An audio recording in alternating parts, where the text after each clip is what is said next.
The storm within the calm. The sun was just rising over Lincoln High School, casting a pale orange glow on the quiet campus. The school's janitor, Robert Jones, pushed his creaky utility cart across the empty gymnasium. The air was crisp, the silence broken only by the rhythmic squeak of his mop against the polished floor. This was Robert's sanctuary, his early mornings before the chaos of the day began. For over 15 years, Robert had started his days like this, long before the teachers and students arrived. He took pride in his work, ensuring that the school always looked its best. But this morning would be different. This morning, a storm was brewing, one that would shatter his routine and reveal truths that no one expected. Robert's work was meticulous. He was a man who believed in the dignity of labor. To him, it wasn't just about cleaning floors or wiping down bleachers. It was about creating a space where students could thrive. He hummed softly as he worked, his deep baritone filling the gym as he maneuvered the mop with practiced ease. The faint echo of his voice seemed to harmonize with the stillness around him. Yet, even in the quiet, Robert's mind was not at peace. He had heard the murmurs, snippets of conversations in the hallways, whispers of disdain from those who thought themselves better than him. But Robert had learned to tune out such noise. He wasn't one to let petty insults affect him. After all, he had lived a life full of challenges and had overcome far worse than sideways glances and whispered words. The gym began to fill with the sounds of basketballs bouncing and sneakers squeaking as the boys' basketball team filtered in for their early morning practice. The energy in the room shifted as the players joked and laughed, their youthful spirits filling the space. Robert nodded at them as they passed, receiving polite nods or quick good mornings in return. The players respected him, even if their coach didn't. Coach David Harris stormed into the gym moments later, his presence commanding immediate attention. David was a man who thrived on authority. At 6'3", with a booming voice and an intimidating glare, he was the kind of man who didn't ask for respect. He demanded it. To his players, he was a hard but fair coach who pushed them to their limits. But to the rest of the school, he was something else entirely. A man who believed that power came from putting others down. David's gaze swept across the gym, and his mood darkened as he spotted faint scuff marks on the polished floor near the bleachers. His jaw tightened, and the veins in his neck bulged. He turned his glare toward Robert, who was still mopping near the far corner. "Jones," David barked, his voice echoing off the gym walls. "What the hell is this mess?" Robert looked up, unfazed by the coach's tone. He had dealt with men like David his entire life, men who mistook kindness for weakness. "Just finishing up, Coach," Robert said calmly, his voice steady and measured. "It'll be ready before the board members get here." David's face reddened, his frustration boiling over. He stomped across the gym, his footsteps heavy and deliberate. "Finishing up," he repeated, his voice dripping with sarcasm. "This isn't a halfway job, Jones. This gym is supposed to be spotless. Do you have any idea how important this meeting is?" Robert paused, leaning on his mop handle. He met David's glare with a calmness that seemed to infuriate the coach even more. "I understand, Coach, and like I said, it'll be ready on time." But David wasn't satisfied. He took another step closer, his face inches from Robert's. "Listen to me, boy," he hissed, his voice low and menacing. "You people think you can just skate by, doing the bare minimum. Well, not on my watch." The gym fell silent. The players stopped dribbling, their eyes darting between the coach and the janitor. The tension in the room was palpable, a thick cloud of unease settling over everyone. Robert's hands tightened around the mop handle, but his expression remained neutral. "With all due respect, Coach," he said, his voice firm but calm, "I do my job, and I do it well." David scoffed, a cruel smile twisting his lips. "Your job," he sneered, "your job is to clean up after people like me. Don't forget your place." The players exchanged uneasy glances, unsure of how to react. Jake, a sophomore on the team, whispered to his teammate, "Did he really just say that?" Robert took a deep breath, his chest rising and falling as he steadied himself. "Coach," he said, his voice unwavering despite the fire burning inside him, "everyone deserves respect, no matter their job." David's face darkened, his temper flaring. Before anyone could react, he grabbed Robert by the collar of his faded work shirt and yanked him forward. The cleaning supplies clattered to the floor, the sound reverberating through the silent gym. "You listen to me, boy," David growled, his voice low and venomous. "People like you don't belong here. In fact, you don't belong in this country. Get out of America." Gasps rippled through the gym. The players stood frozen, their faces a mix of shock and disbelief. Jake's voice trembled as he whispered, "I can't believe he just said that." Robert's breath hitched, but he didn't retaliate. Instead, he straightened his posture, his eyes locking onto David's. For a moment, the room seemed to shrink, the air thick with tension. "You'll regret this," Robert said quietly, his voice calm but carrying an edge that made even David hesitate for a split second. David released his grip, shoving Robert back. "Is that a threat?" He sneered, his voice dripping with condescension. "Call security." He barked at the assistant coach, who had just entered the gym. "Get this man out of here." The assistant coach hesitated, glancing nervously between David and Robert. "Coach Harris, maybe we should." "Now," David roared, cutting him off. Robert bent down to gather his scattered supplies, his hands trembling slightly. But his face remained composed. He straightened his shoulders, picked up his mop, and walked toward the exit. As he reached the door, he paused and turned back, his gaze locking onto David's. "Everyone answers for their actions eventually, Coach," he said, his voice steady and resolute. "Everyone." With that, he walked out, leaving the gym in stunned silence. The players were the first to break the silence, their voices hushed as they processed what they had just witnessed. Jake turned to his teammates, his voice shaking. "We can't just let this slide. What Coach said, it's not right." David, however, dismissed the incident as if it were nothing. "Back to practice," he barked, his voice loud and commanding. But his usual authority felt hollow, the weight of his actions hanging heavy in the air. Outside, Robert walked toward his car, his mind racing. The sting of David's words was still fresh, but he wasn't angry, not in the way David might have expected. No, Robert felt something else. Something deeper, a quiet resolve. This wasn't over, not by a long shot, and Robert knew that karma had a way of catching up to those who thought they were untouchable. David Harris was about to learn that some lines, once crossed, can never be undone. Ripples in still waters. The events in the gymnasium had spread through Lincoln High School like wildfire. By the time the final bell rang that day, nearly everyone, students, teachers, and even the school board, had heard whispers of the confrontation between Coach David Harris and Robert Jones. The words "Get out of America" hung in the air like a dark cloud, casting a shadow over the usual hum of school life. Robert, meanwhile, went about his duties as if nothing had happened. He walked the hallways with the same quiet dignity, a faint smile on his face as he greeted students and staff. But behind his calm exterior, a storm brewed. The sting of humiliation still burned, and though he had kept his composure in the gym, the weight of David's words pressed heavily on his chest. At home that evening, Robert sat at his small kitchen table, his hands cradling a mug of coffee. The house was quiet except for the occasional creak of the floorboards and the distant hum of crickets outside. The walls were lined with photos of his family, his late wife, his 2 grown children, and their families. Each image told a story of resilience and love, of a life built on hard work and sacrifice. He glanced at a framed photograph of his younger self in a crisp uniform, standing proudly next to his brother, William. It was taken years ago, back when Robert was a logistics officer in the Army. The memories of that time were bittersweet.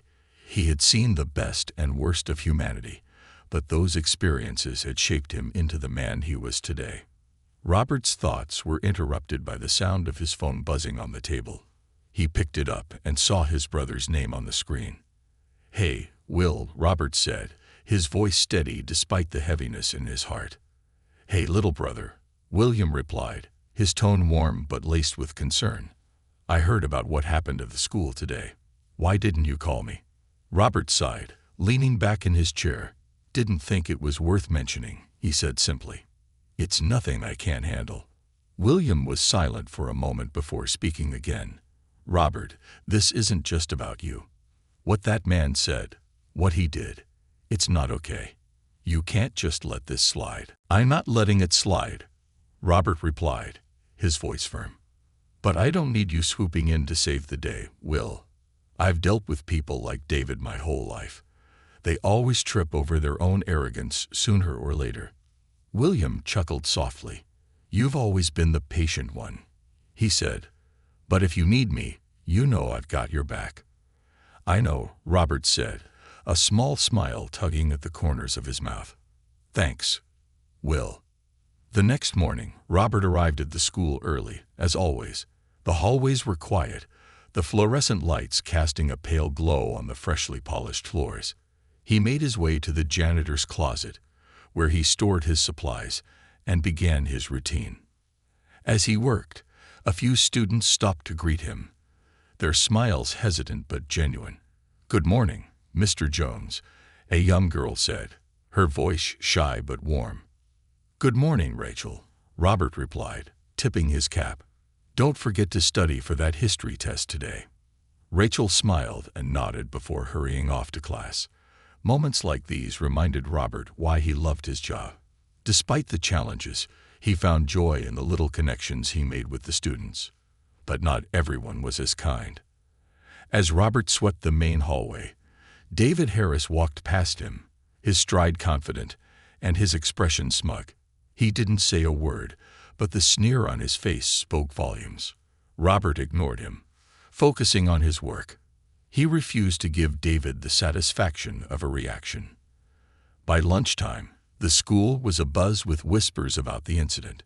Students gathered in small groups, their voices hushed but animated. "Did you hear what Coach Harris said to Mr. Jones?" A sophomore named Jake asked his friends. "He told him to get out of America." "Can you believe that?" "That's messed up," another student replied, shaking his head. "Mr. Jones is the nicest guy in this school. He doesn't deserve that." The basketball team, in particular, was struggling to reconcile the man they admired as a coach with the man they had seen in the gym. Jake, who had always looked up to David, felt a deep sense of betrayal. He couldn't shake the image of Robert standing tall in the face of David's cruelty, his quiet dignity shining through. "We have to do something," Jake said to his teammates during practice that afternoon. "We can't just let this slide." "What can we do?" one of the seniors asked, his voice uncertain. "Coach Harris is untouchable. Everyone knows that." "Maybe," Jake said, his jaw set with determination. "But we have to try. Mr. Jones deserves better." Meanwhile, in the teacher's lounge, a different conversation was unfolding. Some of the staff had begun to voice their concerns about David's behavior, but their protests were met with silence. "I've been saying for years that David Harris is a bully," one teacher said, her voice low but firm. "He's gotten away with so much because the administration is too scared to stand up to him." Another teacher nodded in agreement. "But what can we do? He's got connections in the district. Anyone who crosses him risks losing their job." The room fell silent as the weight of those words settled over the group. Fear had kept them quiet for too long, but the incident with Robert had struck a nerve. While whispers of dissent spread through the school, Robert remained focused on his work. He had always believed in the power of patience, in letting people reveal their true selves, and David Harris was doing just that. That evening, Robert met with his old friend Eleanor Smith, a retired teacher who often volunteered at the school. Over cups of tea in her cozy living room, Robert opened up about the events of the past few days. "Why don't you just quit, Robert?" Eleanor asked gently. "You don't have to put up with this." Robert shook his head, a faint smile on his lips. "I'm not quitting, Eleanor," he said. "People like David Harris think they can treat others however they want because no one stands up to them. But sometimes, the best way to fight back is to wait. The truth has a way of coming out." Eleanor nodded, her eyes filled with admiration. "You've always been a better person than most of us, Robert," she said, "but don't carry this burden alone. If you need help, you know where to find me." "Thanks, Eleanor," Robert said, his voice warm. "I appreciate it." As the days passed, the tension at Lincoln High continued to build. The students' quiet rebellion began to take shape. Jake and his teammates started a petition, demanding respect for all staff members, including custodial workers. Word of the petition spread quickly, and students from all grades began to sign it. Unbeknownst to Robert, his older brother William had also begun taking action. As the town's mayor, William had access to resources and connections that most people didn't. He quietly started gathering information about David Harris, digging into the coach's past, and speaking with current and former school employees. What he discovered painted a troubling picture: allegations of verbal abuse, discriminatory behavior, and favoritism, all swept under the rug by the administration. William compiled a detailed report, determined to hold David accountable. Back at the school, David remained defiant, dismissing the growing backlash as nothing more than noise. He continued to mock Robert in front of the staff and students, his arrogance unshaken. But beneath his smug exterior, cracks were beginning to form. The whispers, the petition, and the mounting tension were starting to chip away at his confidence. And Robert? He remained the picture of calm, his quiet strength serving as a stark contrast to David's bluster. He knew that the storm was far from over, but he also knew that justice had a way of finding those who thought themselves untouchable. In the coming days, Lincoln High would witness a reckoning that no one could have predicted. The seeds of rebellion. The following week at Lincoln High School was anything but ordinary. The undercurrent of tension that had begun with Coach David Harris' explosive confrontation with Robert Jones was no longer a quiet whisper. It had grown into a murmur that buzzed through every hallway, classroom, and locker room. Students and staff alike couldn't ignore the situation any longer, and the storm was building toward an inevitable reckoning. But while the atmosphere grew heavier, Robert continued his work with the same quiet dignity that had always defined him. His mop moved rhythmically across the polished floors, his hand steady despite the weight of what had transpired. The halls were empty in the early hours before school began, giving him a brief reprieve from the curious stares and pitying glances he received from students and staff alike. That morning, Robert was in the cafeteria cleaning tables when Jake, the sophomore basketball player, approached him hesitantly. The boy's hands were stuffed into his pockets, his usually confident demeanor replaced by nervousness. "Mr. Jones," Jake said, his voice tentative. Robert looked up, offering the boy a warm smile. "Morning, Jake. What can I do for you?" Jake shifted on his feet, glancing around to make sure no one was within earshot. "I just wanted to say, I'm sorry for what Coach Harris said to you. It wasn't right. None of it was." Robert's expression softened, his smile remaining steady.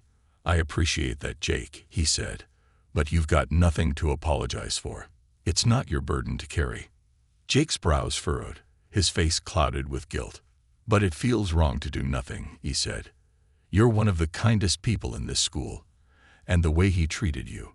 He paused, his fists clenching at his sides. "It makes me sick." Robert set down his cleaning rag and straightened up, looking Jake in the eye.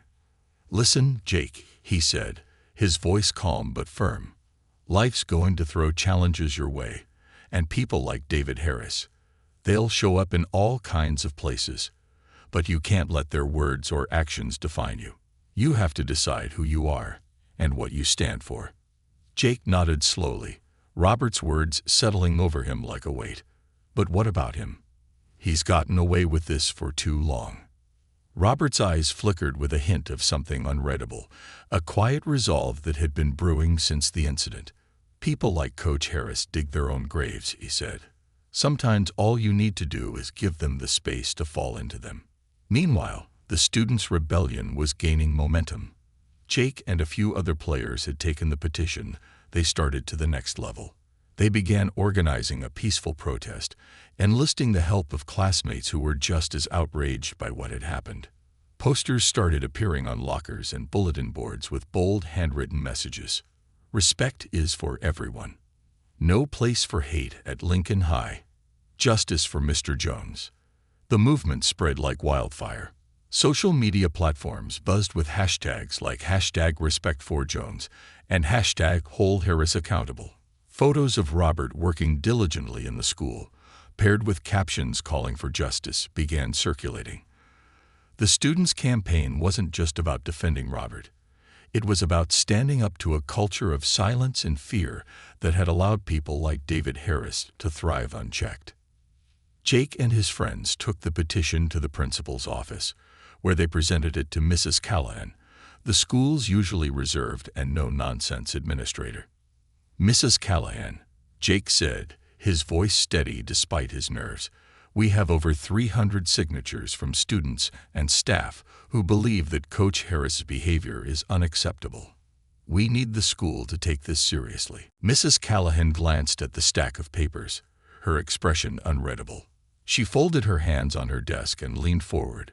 "Jake," she said, her tone careful, "I understand your concerns, but you have to realize that these things aren't as simple as they seem.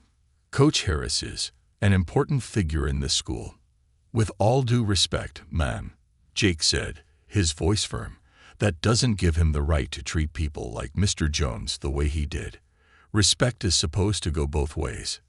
The room fell silent for a moment. Mrs. Callahan sighed, a flicker of uncertainty crossing her face. "I'll review the petition," she said finally, "but these matters take time." Jake nodded, though frustration simmered beneath the surface. He could sense the hesitation in her voice, the reluctance to challenge someone as influential as David Harris.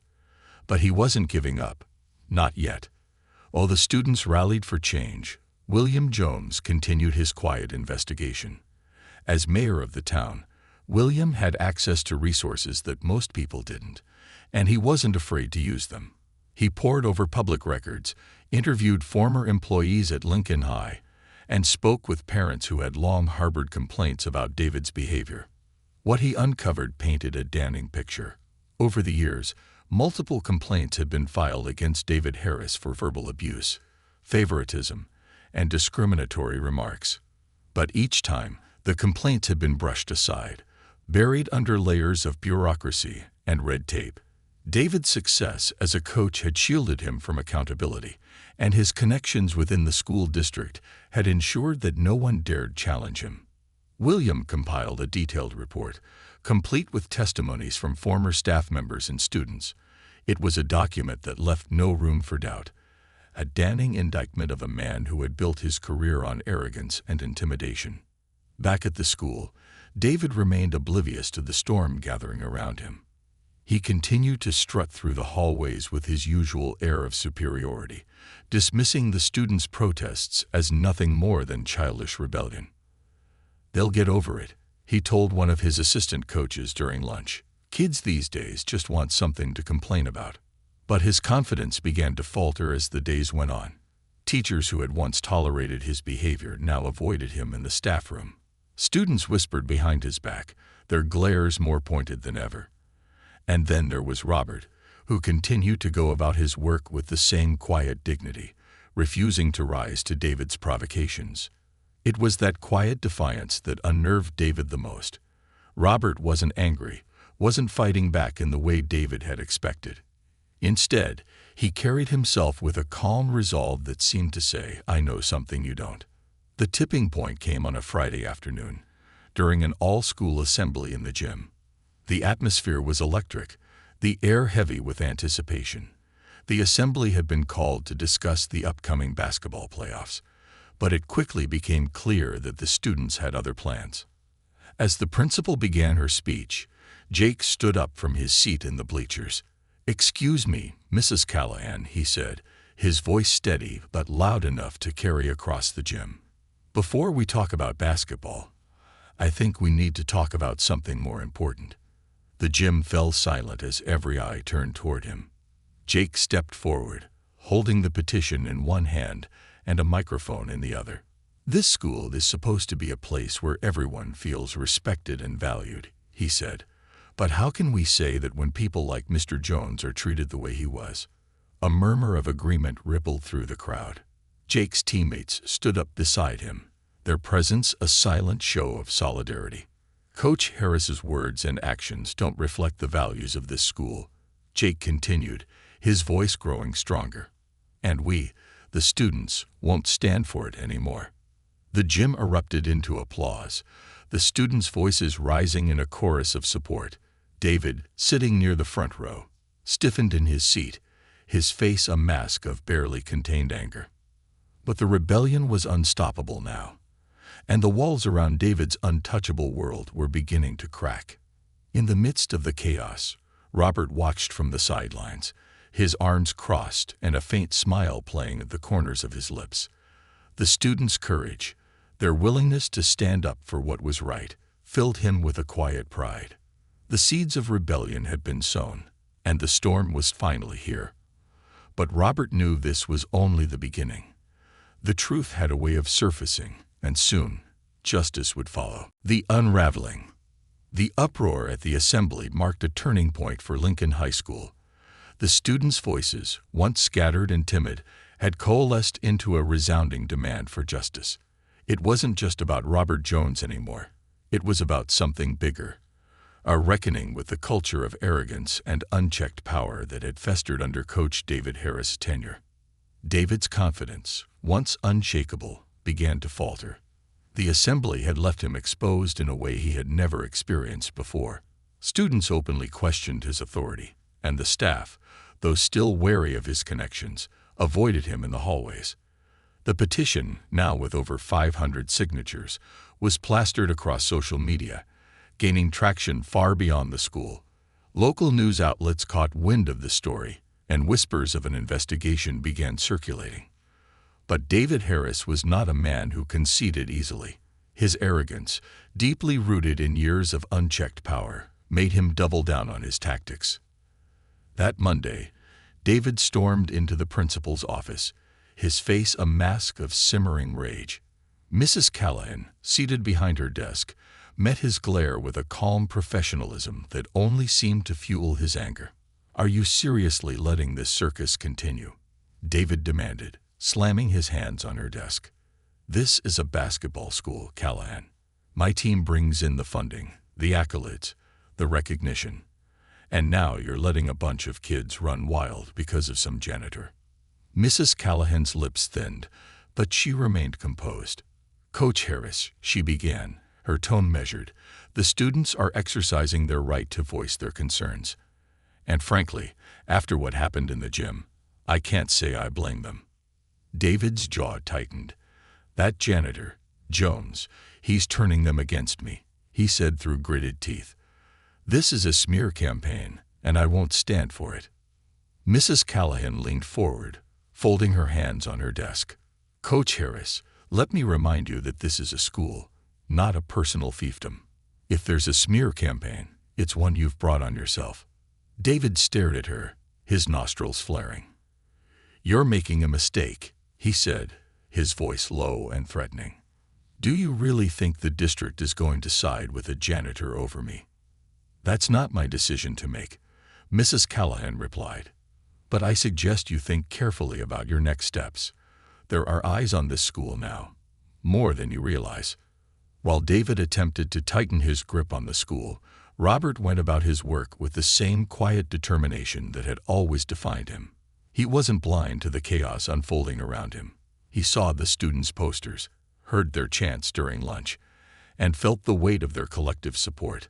But Robert wasn't the type to bask in the spotlight.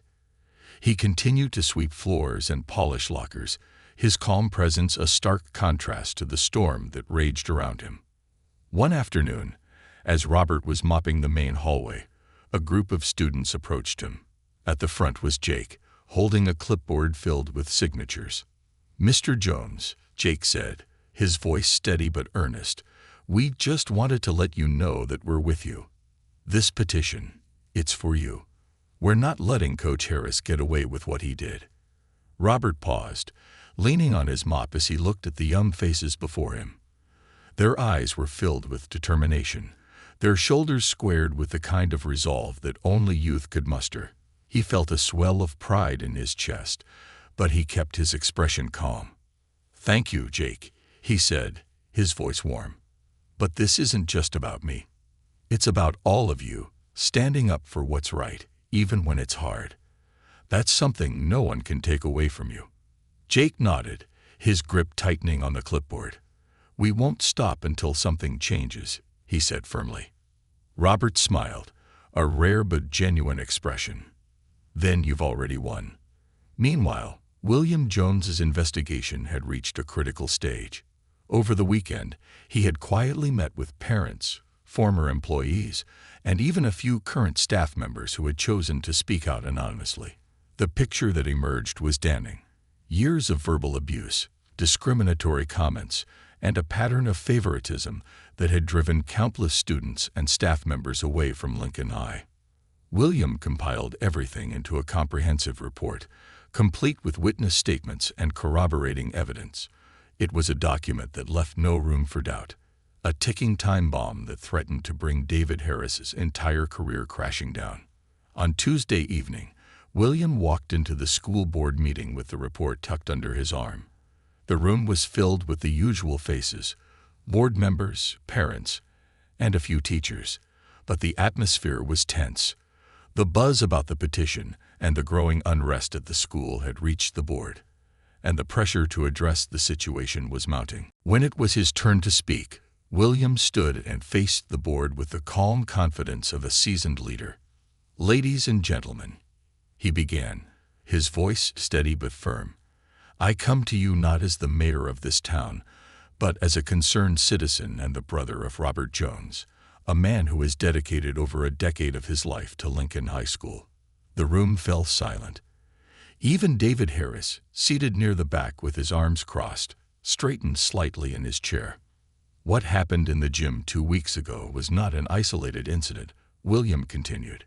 "It was the culmination of years of unchecked behavior by a man who has abused his position of power for far too long." He placed the report on the table in front of the board.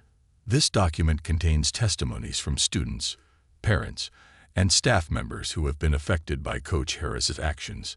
It also includes records of complaints that were ignored or dismissed by this very administration." The board members exchanged uneasy glances, the weight of William's words sinking in. "I am not here to destroy a man's career," William said, his voice softening slightly, "but I am here to demand accountability. No one, no matter how successful or influential, is above the values of respect and dignity that this school claims to uphold." As the meeting continued, the atmosphere in the room shifted. Parents who had been hesitant to speak out began sharing their own stories, their voices trembling with years of pent-up frustration. Teachers who had feared retaliation found the courage to step forward, their words laced with both anger and relief. David sat in the back, his face pale and his jaw clenched. For the first time, he realized that his carefully constructed facade was crumbling, and there was nothing he could do to stop it. The next day, news of the school board meeting spread like wildfire. Students cheered in the hallways, their posters and chants growing louder and more defiant. Even the staff, who had long been hesitant to challenge David, began to show their support for Robert in small but meaningful ways. A nod in the hallway, a kind word during lunch. Robert, for his part, remained as calm as ever. He continued to work with quiet determination, his eyes fixed on the task at hand. But beneath his calm exterior, he knew that the tide was turning. Justice was no longer a distant hope, it was within reach. And David Harris, he was beginning to realize that the walls of his untouchable empire were closing in. The collapse of a titan. David Harris had always seen himself as a man above reproach, For years, he had stood tall on the pedestal of his own making, untouchable and unquestioned. But the events of the past weeks had shaken that foundation. The whispers, the protests, the relentless student rebellion, they all pointed to one glaring truth. His time was running out. At Lincoln High, the mood had shifted. What had started as quiet dissatisfaction had grown into a unified demand for change. Students flooded social media with videos recounting their experiences with Coach Harris, while parents bombarded the school board with emails demanding action. Local news stations began covering the story, amplifying the outrage. Headlines like "High School Coach Under Fire for Discriminatory Remarks" and community rallies around beloved Janitor spread like wildfire. But even as the walls closed in, David refused to acknowledge the gravity of the situation. He continued his routine with an air of defiance, his presence in the hallways more intimidating than ever. Yet, beneath the bravado, there was a growing unease. He could feel the cracks in his armor widening. That morning, David was in his office, surrounded by trophies and photographs of championship teams. The room, once a shrine to his success, now felt suffocating. His assistant coach, Mark, sat across from him, his expression hesitant. "David," Mark began cautiously, "I think we need to talk about everything that's happening." David leaned back in his chair, his jaw tightening.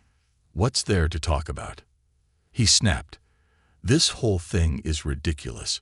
A bunch of kids stirring up trouble over a janitor. It'll blow over." Mark shifted uncomfortably. "I don't think it's going to blow over this time," he said quietly. "The students aren't backing down. Neither are the parents. And now the mayor is involved. Maybe it's time to consider an apology." "An apology?" David's voice rose, his face reddening. "For what?" "Telling the truth. Jones was out of line, and I put him in his place. End of story." Mark sighed, his frustration evident. "It's not just about what you said, David. It's about how you've treated people for years. You've alienated students, staff, parents. Enough." David slammed his fist on the desk, cutting Mark off. "I don't need a lecture from you." Mark stood, his expression hardening. "Suit yourself," he said, his voice laced with resignation. "But don't say I didn't warn you." As Mark left the office, David sat alone, the silence pressing in around him. For the first time, doubt began to creep into his mind. Had he gone too far? Meanwhile, Robert Jones continued to work with his usual quiet grace, but even he couldn't ignore the growing tide of support. Students stopped him in the hallways to thank him.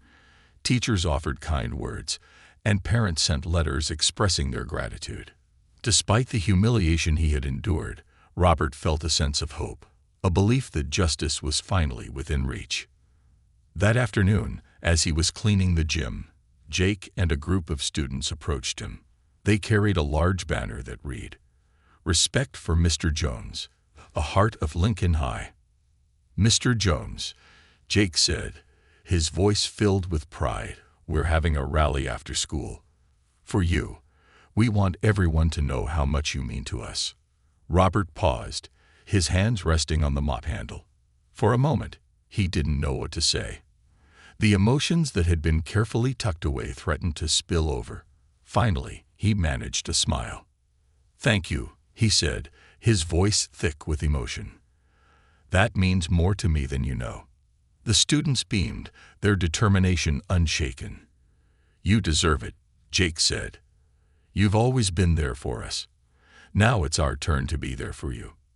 As the school day ended, the courtyard filled with students, teachers, and parents, all gathered for the rally. The banner hung proudly above the stage, and the crowd buzzed with anticipation.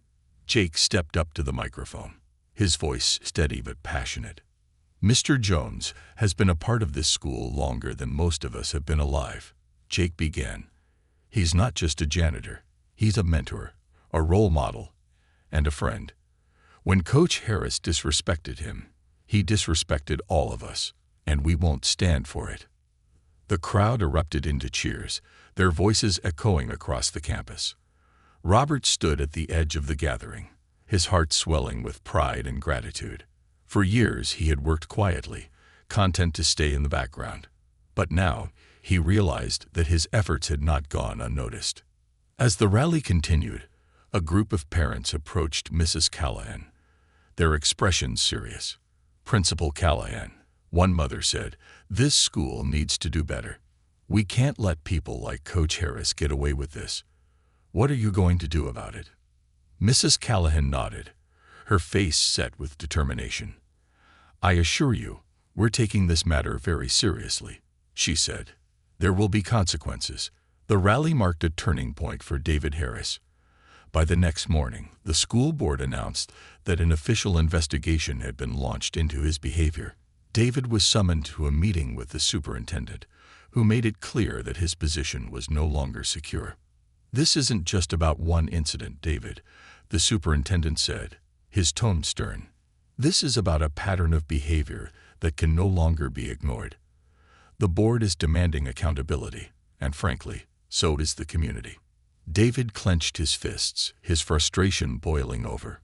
"This is a witch hunt," he said through gritted teeth. "I've dedicated my life to this school. This is how I'm repaid." The superintendent's expression didn't waver. "This isn't about repayment, David. It's about accountability." Over the next few days, the investigation gained momentum. Testimonies poured in from students, parents, and staff, painting a damning picture of David's conduct over the years. The evidence was overwhelming, and it became clear that his reign of intimidation was coming to an end. For Robert, the storm that had upended his life was finally beginning to settle. He continued his work with quiet determination, his heart buoyed by the support of the community. He knew that the battle wasn't over, but he also knew that he wasn't alone. And for David Harris, the walls of his untouchable empire had crumbled. His arrogance, his cruelty, and his unchecked power had finally caught up with him. The once proud coach was now a man on the brink, facing the consequences of a lifetime of bad decisions. The stage was set for a final reckoning, a moment that would determine not just the future of Lincoln High, but the legacy of the people at its heart. And as the community rallied around Robert Jones, one thing became clear: justice was no longer a distant hope. It was a promise. The reckoning. The day of the school board hearing arrived like the calm before a storm. Lincoln High was unusually quiet that morning, as though the building itself anticipated the weight of what was to come. Students whispered in hallways, staff exchanged tense glances, and the air felt thick with anticipation. For weeks, the battle between Coach David Harris and Robert Jones had simmered, but now, the moment of truth had arrived. Robert arrived early, as he always did, pushing his utility cart through the empty halls. He had no intention of attending the hearing. He didn't see the need. To him, this wasn't about vengeance or personal glory. It was about standing for what was right. But as he finished mopping the gym floor, he couldn't help but feel the pull of the day's significance. He looked up at the championship banners that hung from the rafters, each one a testament to David Harris's success as a coach. They were symbols of triumph, but to Robert, they also represented the arrogance and entitlement that had led to this moment. He sighed deeply, setting down his mop, and whispered to himself, "Let the truth do its work." The school board meeting was packed. Parents, students, teachers, and even members of the local press filled the small auditorium, the buzz of hushed conversations creating a low hum. At the front of the room sat the board members, their expressions grave as they prepared to address the controversy that had rocked their school. David Harris entered the room with his usual swagger, though his confidence seemed forced. His tailored suit and practiced scowl couldn't hide the tension in his shoulders or the flicker of uncertainty in his eyes. He scanned the crowd, locking eyes with Robert, who had been persuaded to attend by Jake and a few other students. Robert sat quietly near the back, his posture relaxed, but his gaze unwavering. William Jones, seated beside his brother, offered a reassuring nod. He had brought the Danning report with him, a thick folder of evidence that painted an irrefutable picture of David's misconduct. The weight of the document felt heavy in his hands, but it also carried the promise of justice. The proceedings began with an opening statement from the board chairwoman, Mrs. Whittaker. She was a stern woman with a no-nonsense demeanor, and her tone left no room for ambiguity. This hearing has been called to address serious allegations against Coach David Harris, she said, her voice cutting through the murmurs in the room. These allegations include verbal abuse, discriminatory behavior, and a pattern of conduct unbecoming of an educator. Today, we will hear from witnesses, review evidence, and determine the appropriate course of action. David sat stiffly, his jaw clenched as he listened. His lawyer, a slick man in a pinstripe suit, leaned in to whisper something, but David waved him off. He was determined to defend himself. The first witnesses called to the stand were former students and staff members. One by one, they recounted their experiences with David. The insults, the intimidation, the favoritism that had left so many feeling powerless. Their testimonies were raw and emotional, each one adding to the mounting evidence against him. When it was Jake's turn to speak, he stood tall, his voice steady despite the nerves that churned in his stomach. "I've been on Coach Harris's team for 2 years," he began.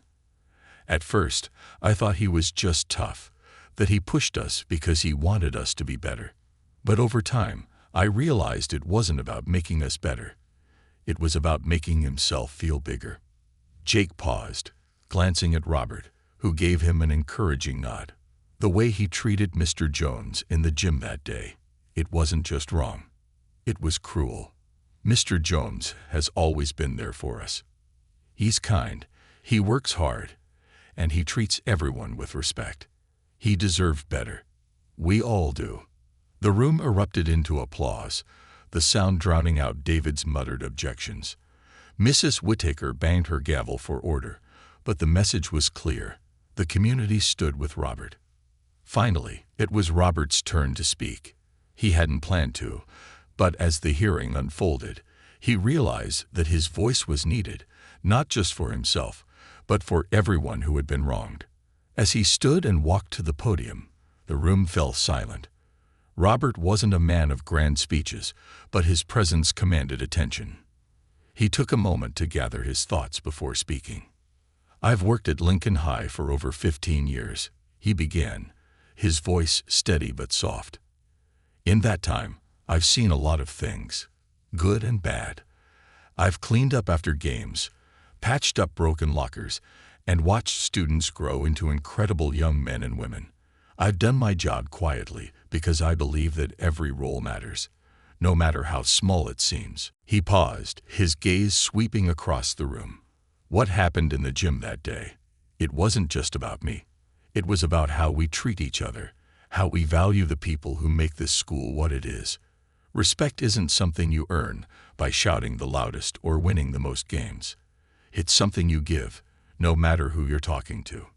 Robert turned to the board members, his expression calm but resolute. "I'm not here to tear anyone down. I'm here because I believe in this school and the people in it. But for it to be the place it's meant to be, we have to hold each other accountable. No one is above that, not even Coach Harris." When Robert finished, the room erupted into applause once more. Even Mrs. Whittaker couldn't hide the faint smile that tugged at her lips.